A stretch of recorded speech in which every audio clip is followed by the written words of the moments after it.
There's a big difference between performing healing and actual healing.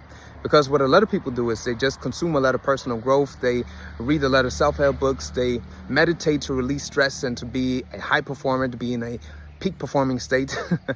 But they don't go to the root.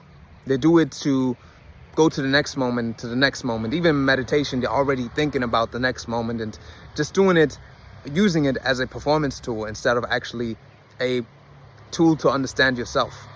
And I'm not saying this to judge you or to judge anyone out there who's doing that. Of course, you have to decide it for yourself. I've been doing this for a time myself and just reading one book after another and watching a lot of stuff online. But at some point, I realized I got to come back to myself.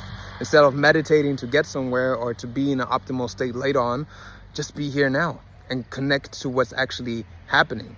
And that's when the real change happens, when you actually start to feel, when you connect to what's happening within, when you really go to the inner realms and experience what's happening within, instead of just using it to be in a peak state out there. And this is going to be a side effect of it anyways, you know.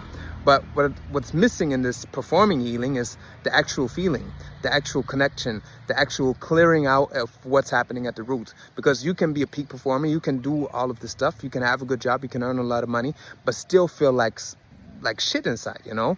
And you can do this even meditating 5 or 10 minutes a day, but never go within. And it doesn't take necessarily 1 hour of meditation. That's another misconception. You can do stuff without meditating for years or for ages. But what you have to do is you actually have to become aware of what's happening at the root level.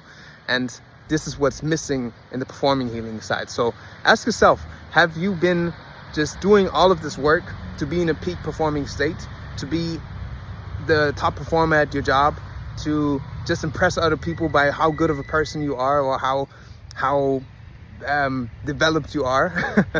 Or are you doing this to really connect to yourself, to really learn to know yourself and what you are here for? Because that's what this work is about, and that's where the real transformation starts to happen. And if this speaks to you, I'm soon hosting a live workshop where I'm going into detail on how to reconnect to yourself, how to take aligned action with your soul's truth, and how to break out of limiting patterns so that you can start following and creating what your soul is calling you to pursue, what it's calling you to create. So if this speaks to you, comment the word flow and I'll send you a link to it.